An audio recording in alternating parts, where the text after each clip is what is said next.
Okay, you know the drill. 4 books, 4-sided die. That is a 1, which is Arcanum Unbounded by Brandon Sanderson. Well, alright, let's go. This is the introduction song. It's not very good, but it's not too long. So, Arcanum Unbounded was a really good look at the world of the Cosmere as a whole, and a look at the way that most of Brandon Sanderson's works all connect to one another. On its own, I'm not sure I would call it all that great, to be honest. So I don't think I've mentioned this in the past, but most of Brandon Sanderson's works all take place in the same universe. Not all of them, but most of them. And certainly all the ones I've reviewed on this channel. So like Elantris, the Mistborn books, and the Stormlight Archive, like those are all in the same universe. They're just on different planets within that universe. And somehow travel between those is possible, but we don't know exactly how. At least I didn't know exactly how until I read this. That actually is one of the questions that it answers. And there are people that know about all the different worlds, and the magic systems are somewhat related to one another, even if they aren't all exactly the same. The point is, it's all one big universe, but the main books don't have much other than little hints that there is some bigger story going on. And Arcanum Unbounded is actually a collection of 9 short stories, all of which take place in the greater universe, which is called the Cosmere, and they do a really good job of connecting all those stories together and giving you more of an idea of how everything fits together.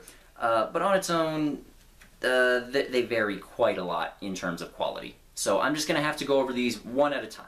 Now, the first 2 stories in this book take place in the Celish system, which is where Elantris took place.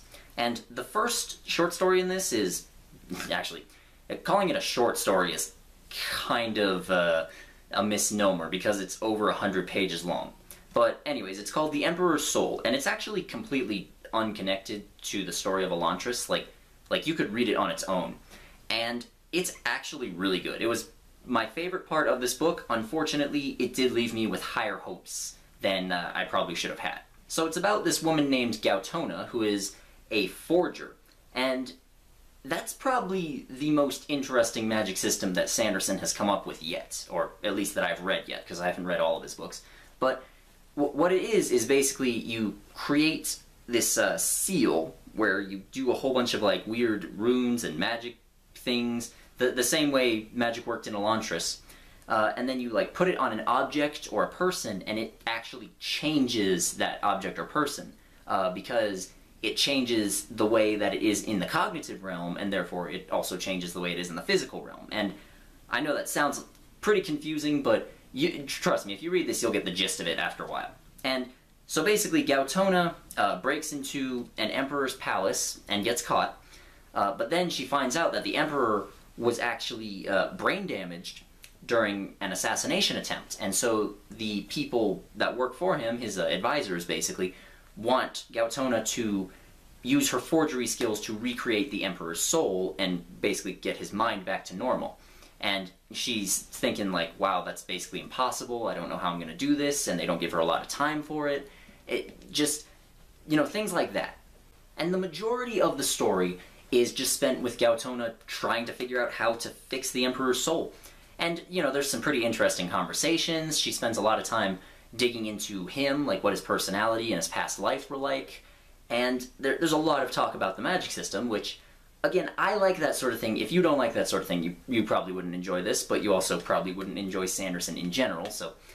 And then Gautona also has to deal with, like, a little bit of political maneuvering and intrigue, just a lot of stuff that I really enjoy. And then, obviously, because it's Sanderson and because he has enough time to really build up to it, the climax to this is great. So, this was my favorite part of this entire collection, but I kind of wish it had been later on because, again, this gave me really, really high hopes that were quashed pretty quickly. But, again, this one it can be read on its own. So if you're interested in fantasy at all, then go ahead and read it. And if you're a fan of the Cosmere universe, then definitely read it. Now, the second story is called The Hope of Elantris, and it actually has some pretty major spoilers for Elantris, so skip to the next one if that bothers you. So what it is that during the battle for New Elantris, when all the Elantrians were getting massacred, there was one woman named Matisse, who was not in the main book, I don't believe, and... actually, no, she definitely wasn't, sorry. And it's basically just what she was up to during that. And the book's only like 20 pages long, or the story's only about 20 pages long, and it doesn't really add anything to the main story, but it also doesn't take anything away. However, the postscript mentions that Brandon Sanderson met a young lady named Matisse, and she was like a huge fan of Elantris, and keep in mind this is back when he first started becoming an author, and so he was just blown away. He's like, wow, this is such a big fan, and so he wrote this basically as a gift to her. And so, from that perspective, it's a wonderful gift. As a story, it's fine. The next 3 stories are all in the Scadrian system, which is where Mistborn took place. And the first one is the 11th Metal, which does not really have any spoilers for Mistborn or anything, so don't worry about that. But it's also a pretty short one, only about 20 pages. And it's just about Kelsier's training as a Mistborn and his discovery of the 11th Metal. Because you remember, at the beginning of the first book, he already had it, and he was already trained as a Mistborn, and they mention his teacher, Gemmel, a couple of times, but they never actually show him. And in this, you actually see Gemmel, you see how Kelsier was trained a little bit, and you see him sort of get the beginnings of an idea on, okay, I'm going to kill the Lord Ruler. So, from the perspective of Kelsier's character, it is pretty good. It adds a little bit to him. But it doesn't add much to the story overall, and you don't really need to read it to understand anything.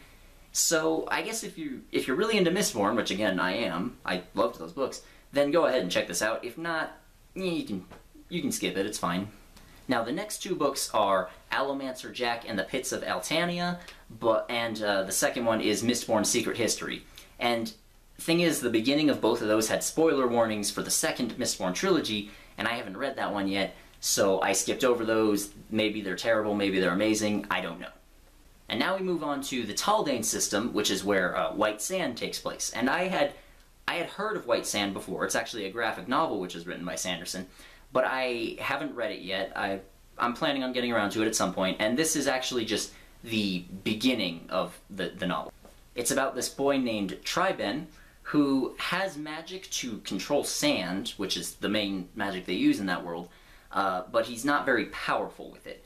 However, he's very hardworking, and he knows how to finesse it, basically, so he's still very, very good at it.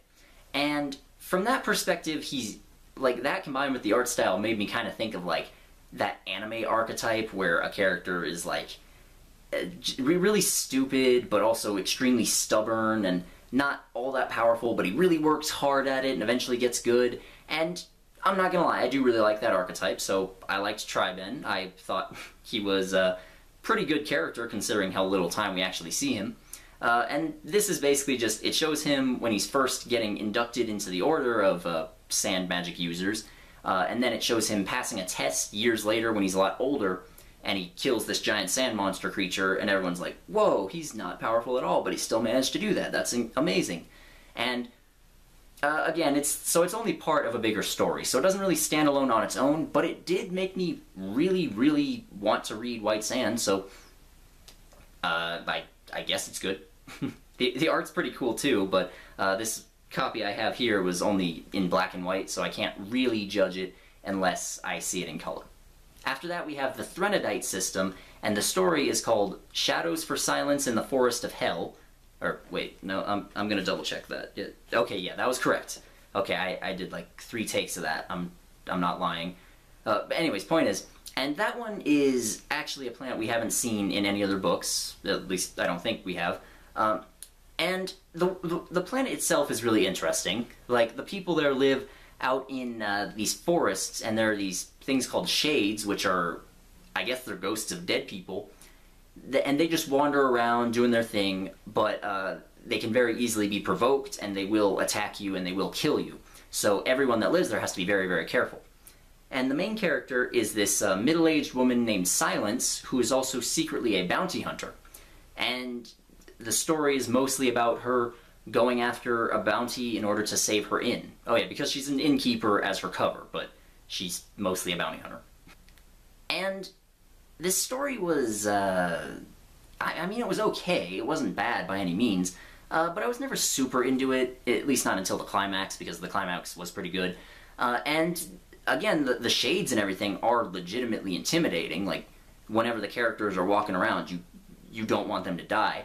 But I was never super into Silence or any of the other characters, and it's a pretty long one too. I think it's like 70 pages, so it definitely didn't need to be that length. I feel like there could have been a lot of fat trimmed from it, but you know, it's fine, and I'm not sure how it connects to the Cosmere as a whole, but Sanderson says in the postscript that it's important to the overall Cosmere, so I don't know, just I enjoyed it, I guess, but not a whole lot. After that, there's the Dromonad system, and the story is called The Sixth of Dusk. And strangely enough, that's also the main character's name, because in his culture, you're named after your birth order and the time of day you were born. So he was the sixth child born to his parents, and he was born at around sunset. I tried combining sunset and sundown, it didn't work. Let's just move on. And this one was a little bit harder to follow, to be honest, at least until near the end, because what it was is that Sixth of Dusk is, he's a trapper on these very, very dangerous islands. Like, they're full of, you know, dangerous tropical plants and insects, poisonous insects and dangerous animals, and he traps these special types of birds, which, if you use them, they can give you certain powers. It's kind of weird. Like, he has a bird with him that when it's with him, it gives him visions of the future sometimes. So he'll see his own death, and then he'll be like, oh, okay, I see there I was stabbed, so let's avoid that area, go somewhere else. And it's weird, but useful, definitely. And yeah, he just makes his fortune trapping and selling these birds. But then he finds that a ship of surveyors from, like, the mainland is coming in to investigate the island, look around, and maybe set up a permanent settlement there. And he runs into a woman that got shipwrecked, and he helps her out. And near the end is where this got actually pretty interesting, because that's when you find out that there are people from other planets in the Cosmere that are visiting them, and they want the birds, but they also have some sort of rules, so they can't just come in and use their superior technology to colonize them, so they're trying to manipulate them into acting a certain way. It's actually it's really, really interesting in seeing how the different places in the Cosmere will work with or against or off of one another, but it doesn't give us a whole lot of info on that front. And other than that, those little bits of information that we get near the end, this is not that great a story. Like, I mean, Dusk is kind of an asshole, to be honest, and the woman he's with is just not that interesting, not interesting enough to make up for it, or likable enough to make up for it, or anything like that. So watching them journey around is, I didn't care, and the island doesn't really feel that dangerous because Dusk is, you know, he's a very experienced trapper, and he just knows what to do all the time. So until the end, they don't really get into any actual trouble, and so that was, overall, that part was just kind of okay, but then at the end it ramps up a bit, so again, if you're interested in seeing how this fits into the Cosmere as a whole, go ahead and read it. The last story in this book, and also one of the longest ones, is Edge Dancer, and that actually takes place on Roshar, which is where the Stormlight Archive takes place. And I remember back when I was reading, back after I read Words of Radiance, I went online and people were saying, okay, read Edge Dancer before you read Oathbringer. And I just, I kind of waved it away. I was like, whatever, I don't think I need to. And then, you know, coming back to it, Edge Dancer takes place between those two books, and for the most part, yeah, I really didn't need to read it. So this one just follows Lift as she's going on her own little adventure after her and her friend broke into the palace, and then her friend became Emperor of Azir. Oh yeah, if you haven't read those books, that happens. It's kind of weird. But anyways, Lift is just going on her own adventure and finding out her own place as one of the Knights Radiant and saying her own oaths and all that, and you know, it's just, I just didn't care that much, and the main part is just that Lift is really annoying. I have trouble even tolerating her. Like, in the main books, it's in short bursts, so it's not too bad, and she's helpful, certainly. She's not a bad person or anything, she's just, she's really annoying and childish, and we get some hints at why exactly she is that way in this, and those are interesting, but it doesn't give us the full story. And so we're probably going to have to wait until a later book before we get the full story, and, well, at that point, this novel's kind of pointless, isn't it? Near the end, though, it does pick up a lot, because, again, it's Sanderson, climaxes are his bread and butter, and you also see Nail, the Herald of Justice, who was leading all the Skybreakers in Oathbringer, and you see how he sort of got to the point that he was in Oathbringer, so you see some of his character developments and all that. That's pretty good. Other than that, I really just can't recommend Edge Dancer to people, even if they are huge fans of the Stormlight Archive, because, I mean, it's not bad. It's certainly, it's okay, but I can't help but feel that it was kind of a waste of time. So overall, this was a decent enough collection of stories. I mean, if you're really, really into the Cosmere and you want to see how it connects and find out a bunch of stuff about that, then by all means read this, because it also has a bunch of little bits from this character named Chris, who apparently travels between all these worlds, and she's a part of some sort of organization called the Silverlight, which, I don't know, maybe they'll explain that in, like, Warbreaker or something, but I don't know. Point is, if you're interested in how the Cosmere connects, then go ahead and read this. If you're not, if you just like Mistborn, or if you just like the Stormlight Archive as on its own, then you really don't need to read this. And if you're a fan of fantasy, by all means read The Emperor's Soul, because that's just really good on its own. Also, subscribe and stuff, I guess. Please.